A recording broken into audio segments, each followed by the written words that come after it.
कथा की शुरुआत होती है उस मनहूस प्रभास क्षेत्र के तट से, जहां नियति ने एक युग के अंत की पटकथा लिखी थी।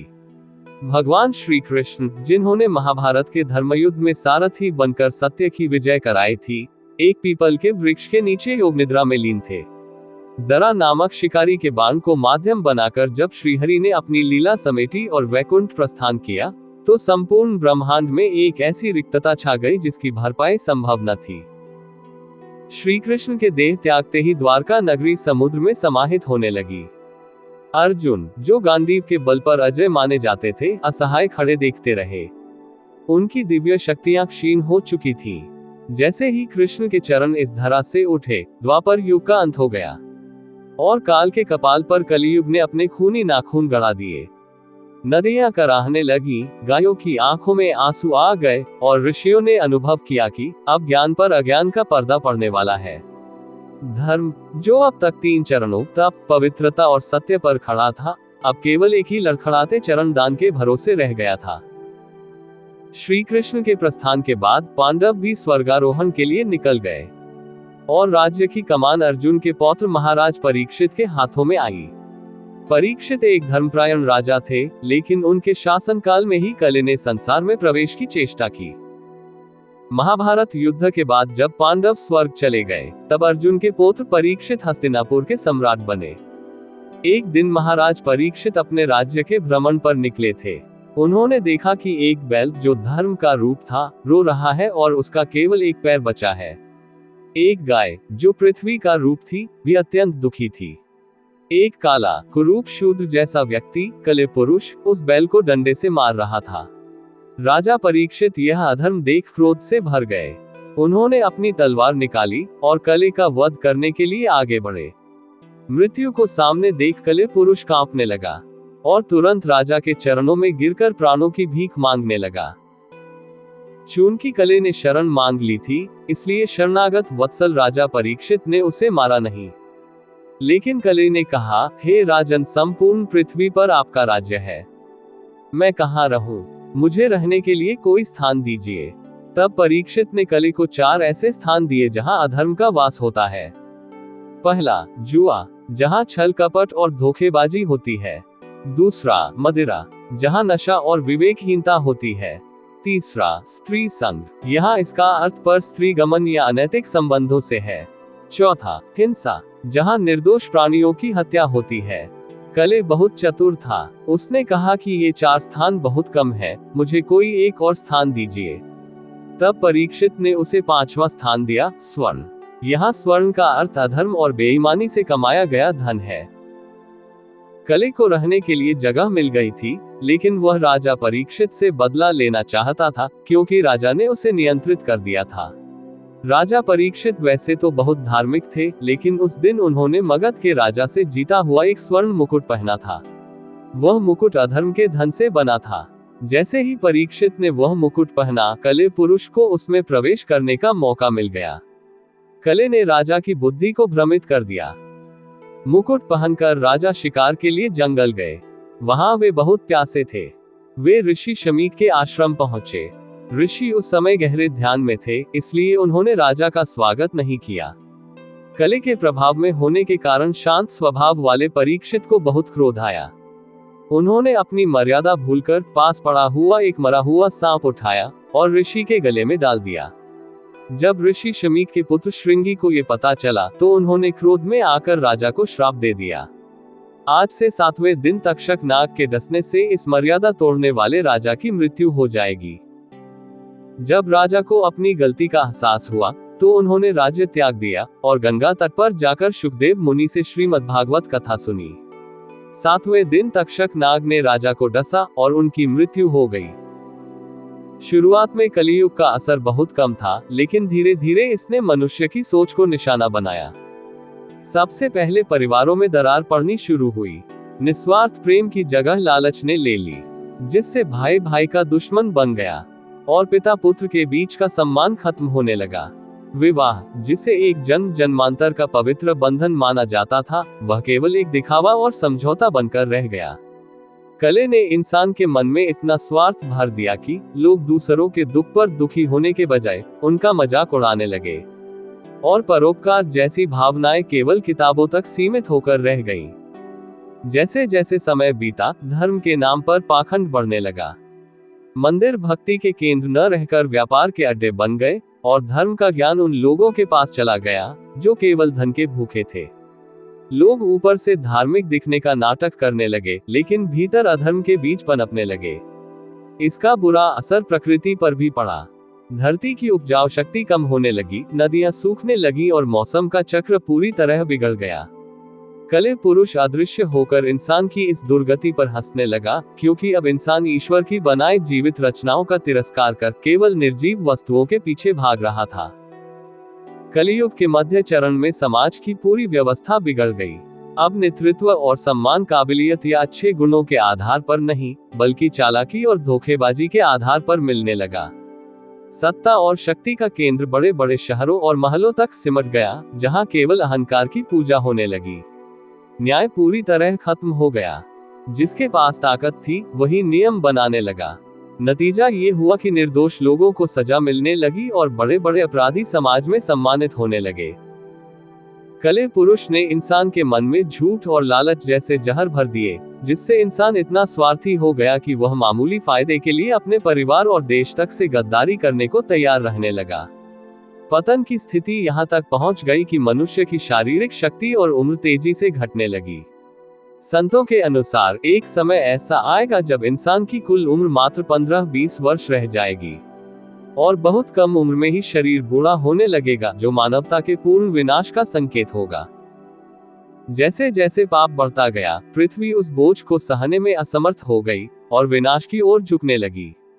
जब देवताओं ने देखा कि मनुष्य अपनी मानवता खोकर पशुओं से भी बुरा व्यवहार करने लगा है, और संसार से धर्म, पूजा पाठ और शुद्धता पूरी तरह गायब हो चुकी है, तो वे घबराकर भगवान विष्णु की शरण में पहुंचे। इंद्रदेव ने व्याकुल होकर प्रभु से पूछा कि क्या वे अपनी बनाए इस सुंदर सृष्टि को कली के हाथों यूं ही नष्ट होने देंगे। देवताओं की पुकार सुनकर क्षीर सागर में लेटे भगवान विष्णु ने अपनी आंखें खोली। उन्होंने बड़ी गंभीरता से समझाया कि जब किसी पुरानी चीज का विनाश होता है, तभी किसी नई और सुंदर रचना का जन्म होता है। प्रभु ने प्रतिज्ञा की कि जब अधर्म अपनी सारी सीमाएं पार कर देगा और मनुष्य पूरी तरह अपनी जड़ें खो चुका होगा, तब वे स्वयं धरती पर उतरेंगे। लेकिन इस बार उनका रूप शांत नहीं, बल्कि पापियों का अंत करने वाले महाकाल जैसा रौद्र और भयंकर होगा। भगवान विष्णु ने भविष्यवाणी की कि वे उत्तर प्रदेश के शंभल नामक गांव में विष्णुयश और सुमति के घर कल्कि के रूप में जन्म लेंगे। उन्होंने एक गहरा रहस्य भी बताया कि वे तुरंत अवतार क्यों नहीं ले रहे।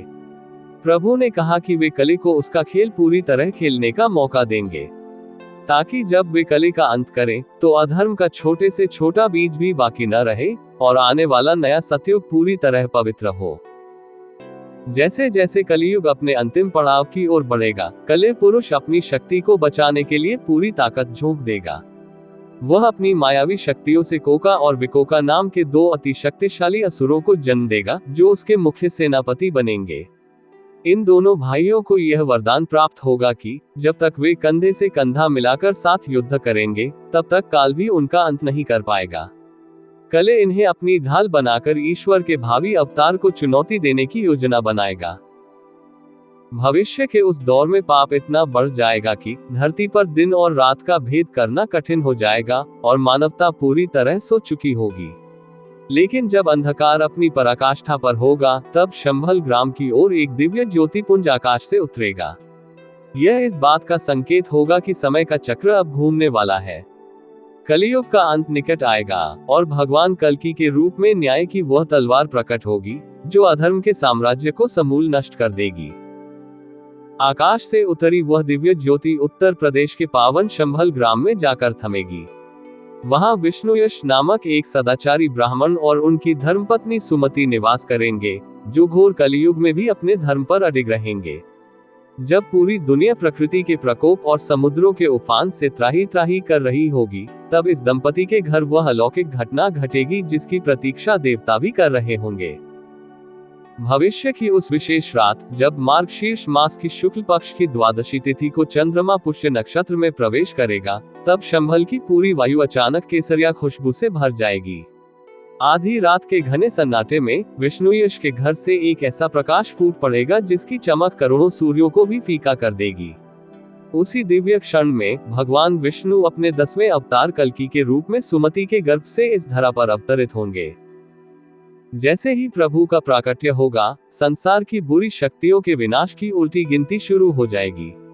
कल्कि का स्वरूप इतना तेजस्वी होगा कि उनके जन्म लेते ही अधर्मियों और भ्रष्ट शासकों के महलों की दीवारें दरकने लगेंगी। उनकी आंखों में पूरे ब्रह्मांड की गहराई और शरीर में दिव्य तेज होगा।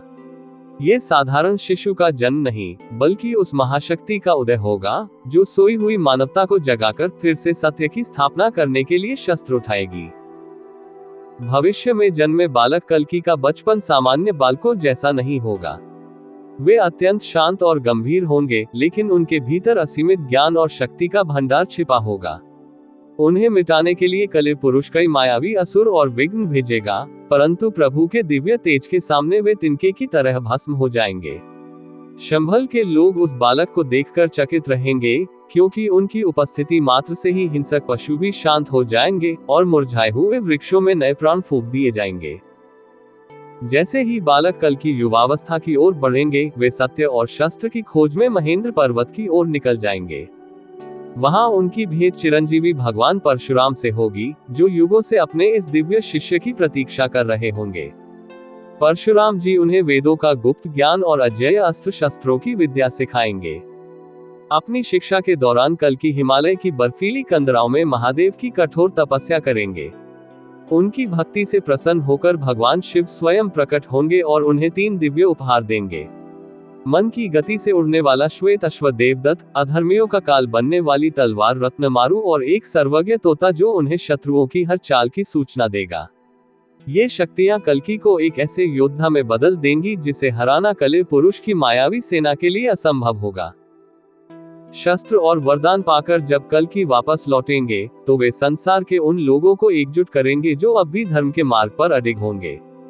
इस महायुद्ध में उनके 3 भाई कवि, प्राज्ञ और सुमंत उनके सबसे बड़े सहयोगी बनेंगे। शास्त्रों के अनुसार ये तीनों भाई कोई साधारण मनुष्य नहीं, बल्कि स्वयं भगवान विष्णु के शेषनाग, शंख और चक्र के अवतार होंगे। जैसे त्रेता युग में लक्ष्मण, भरत और शत्रुघ्न ने राम जी का साथ दिया था, वैसे ही ये तीनों भाई कल्कि की सेना का नेतृत्व करेंगे। भाइयों के इस दिव्य साथ और सत्य की सेना के साथ मिलकर कल्कि उस युद्ध का शंखनाद करेंगे, जो कली के साम्राज्य को जड़ से उखाड़ फेंकेगा। महेंद्र पर्वत पर अपनी दीक्षा के दौरान कल्कि उन वेदों और शास्त्रों के वास्तविक अर्थ को पुनर्जीवित करेंगे, जो कलियुग के प्रभाव से पूरी तरह विकृत या लुप्त हो चुके होंगे। गुरु परशुराम उन्हें वह प्राचीन ज्ञान देंगे जो केवल कागज पर लिखे शब्दों तक सीमित नहीं, बल्कि ब्रह्मांड की शक्तियों को नियंत्रित करने की कुंजी होगा।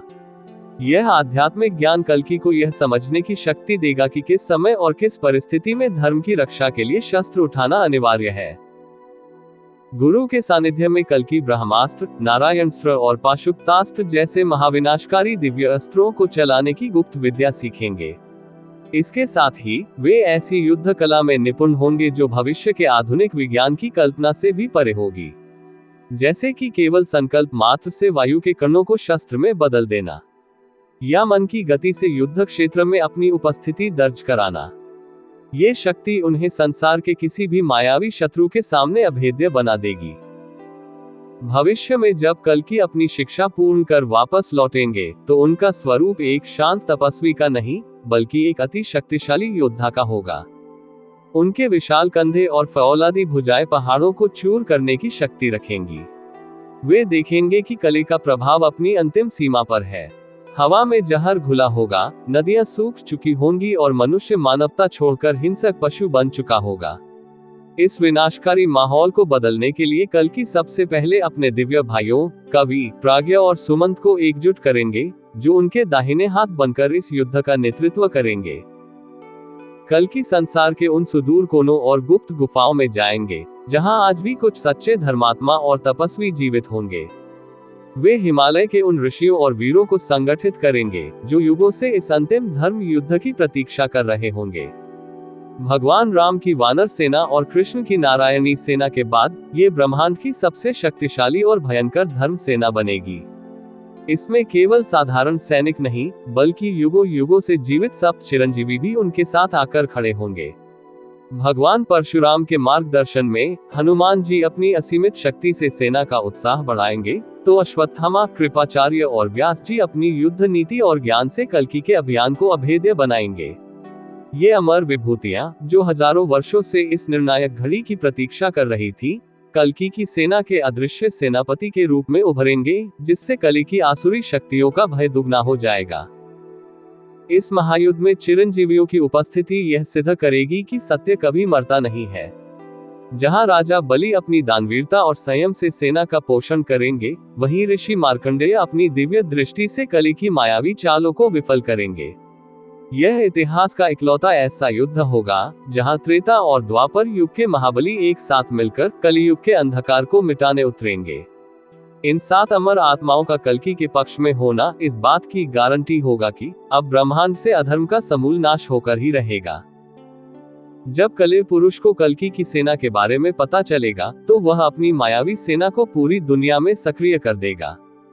वह कल्कि को उकसाने के लिए अपने सबसे क्रूर सेनापति कोका और विकोका को उत्तर दिशा में तबाही मचाने के लिए भेजेगा। ये दोनों असुर मासूम लोगों का वध करेंगे ताकि कल्कि विवश होकर युद्ध के मैदान में आ जाएं। भगवान कल्कि इस चुनौती को स्वीकार करेंगे और अपने दिव्य अश्व देवदत्त पर सवार होकर निकलेंगे। जैसे ही वे अपनी अजेय तलवार रत्नमारु को म्यान से खींचेंगे, पूरे ब्रह्मांड में बिजली कड़कने लगेगी और उनके पहले कदम के साथ ही धर्म युद्ध का शंखनाद हो जाएगा। युद्ध के मैदान में जब कल्कि अपनी विशाल सेना के साथ उतरेंगे, तो उनका प्रचंड रूप देखकर ही कलि की आधी सेना का दिल बैठ जाएगा। कल्कि एक ऐसी गर्जना करेंगे जिससे धरती और आसमान कांप उठेंगे। वे घोषणा करेंगे कि यह विनाश एक नए और पवित्र युग के जन्म के लिए अनिवार्य है। अपने पहले हमले में वे उन सभी भ्रष्ट और लालची शासकों का समूल नाश कर देंगे जो कलि की कठपुतली बने हुए थे। चारों ओर युद्ध की ज्वाला भड़केगी और कल्कि यह साफ कर देंगे कि इस लड़ाई में अब कोई समझौता नहीं होगा। अधर्म को पूरी तरह मिटना ही होगा। भविष्य के उस मोड़ पर जब कल्कि युद्ध के मैदान में होंगे, तो साक्षात विष्णु होने के बावजूद मानव रूप में उनके भीतर दया का भाव जगेगा। वे देखेंगे कि कलियुग के अंधेरे ने मासूम लोगों को भी भटकने पर मजबूर कर दिया है, जिससे उनका मन दुखी होगा। तब गुरु परशुराम उन्हें याद दिलाएंगे कि जैसे शरीर के संक्रमित हिस्से को काटना उसे बचाने के लिए जरूरी है, वैसे ही युग के शुद्धिकरण के लिए इस विनाशकारी युद्ध का होना अनिवार्य है। वे समझाएंगे कि यह लड़ाई किसी व्यक्ति के खिलाफ नहीं, बल्कि पूरी सृष्टि की बुराई को जड़ से खत्म करने का एक महायज्ञ है। गुरु की बात सुनकर कल्कि अपनी आंखों से करुणा के आंसू पोंछ लेंगे और उनके भीतर कर्तव्य की प्रचंड अग्नि प्रज्वलित होगी। अब उनके मन में कोई दुविधा नहीं बचेगी। उनका एकमात्र लक्ष्य कलि पुरुष का समूल नाश और सत्ययुग की पुनः स्थापना होगा। कलियुग का अंतिम समय निकट आ जाएगा और ब्रह्मांड की घड़ियां जैसे थमने लगेंगी। पूरी सृष्टि उस महायुद्ध की गूंज सुनने के लिए तैयार होगी, जो इतिहास के पन्नों पर सबसे बड़ा बदलाव लाने वाला होगा। युद्ध के मैदान में कलि के 2 सबसे खतरनाक सेनापति कोका और विकोका अपनी मायावी शक्तियों से भारी तबाही मचाएंगे। उन्हें यह वरदान प्राप्त होगा कि जब तक वे एक दूसरे के पास रहेंगे, उन्हें मारना असंभव होगा। यदि एक भाई गिरेगा, तो दूसरा उसे अपनी नजरों से पुनः जीवित कर देगा। भगवान कल्कि अपनी दिव्य बुद्धि से इस रहस्य को समझ जाएंगे और अपने उड़ने वाले घोड़े देवदत्त की गति बढ़ाकर अपनी शक्तियों से उन दोनों भाइयों को युद्ध क्षेत्र में एक दूसरे से बहुत दूर धकेल देंगे, जिससे उनका जादुई संपर्क टूट जाएगा। जैसे ही दोनों असुरों के बीच की दूरी बढ़ेगी, कल्कि अपनी अग्नि उगलती तलवार रत्नमारु से उन पर काल बनकर टूटेंगे। वे एक ही पल में अपनी तलवार के 2 इतने प्रचंड प्रहार करेंगे कि एक झटके में कोका और दूसरे में विकोका का मस्तक धड़ से अलग हो जाएगा। इन दोनों महाशक्तिशाली सेनापतियों के गिरते ही कलि पुरुष की सेना में हाहाकार मच जाएगा और उसका घमंड पूरी तरह चूर चूर हो जाएगा। ये जीत इस बात का संकेत होगी कि अब कलि का साम्राज्य ढहने वाला है और सत्य की विजय निश्चित है। जब कलि पुरुष देखेगा कि उसके सबसे शक्तिशाली सेनापति मारे जा चुके हैं, तो वह स्वयं अत्यंत विकराल रूप धारण कर युद्ध के मैदान में उतरेगा। उसका शरीर मनुष्य के भीतर छिपे लालच, क्रोध और नफरत जैसी बुराइयों से बना होगा। वह कल्कि को भ्रमित करने के लिए अंधकार की ऐसी माया फैलाएगा कि पूरी सेना को सत्य और असत्य के बीच का अंतर दिखना बंद हो जाएगा। अपनी घृणा भरी मुस्कान के साथ वह पूरी सृष्टि को निगलने का प्रयास करेगा। कल्कि कली की इस माया से विचलित नहीं होंगे। वे शांति से अपनी आंखें बंद करेंगे और नारायण मंत्र का उच्चारण करेंगे, जिससे उनके शरीर से करोड़ों सूर्यों के समान एक दिव्य प्रकाश निकलेगा। ये प्रकाश कले के फैलाए हुए भ्रम और अंधकार को एक क्षण में सोख लेगा। जब कले का माया जाल टूटेगा, तब कल्कि उसे उसके पापों की याद दिलाएंगे, कैसे उसने नदियों को जहरीला बनाया, इंसानों के मन में जहर भरा और धर्म का मजाक उड़ाया। अंत में कल्कि अपनी दिव्य तलवार रत्नमारु से कले के हृदय पर सीधा प्रहार करेंगे। कले का भयानक शरीर नष्ट होने लगेगा, लेकिन चूंकि कले एक नकारात्मक विचार और ऊर्जा है, इसलिए उसका पूर्ण विनाश नहीं होगा। कल्कि उसे पराजित कर पृथ्वी के सबसे गहरे और अंधकार में स्थान पर कैद कर देंगे, जहां वह अगले 4 युगों तक फिर से सिर उठाने के काबिल नहीं रहेगा। कले के हटते ही पृथ्वी फिर से सांस लेने लगेगी और एक नई सुबह की शुरुआत होगी। कले के हारते ही प्रकृति अपनी अंतिम और सबसे बड़ी सफाई शुरू करेगी। भविष्य में ऐसा समय आएगा जब आकाश में एक साथ 7 सूर्य उदय होंगे, जिनकी प्रचंड गर्मी पूरी धरती को तपा देगी। ये भीषण ऊष्मा धरती पर फैले हर तरह के जहर, प्रदूषण और अधर्म के अंश को जलाकर राख कर देगी।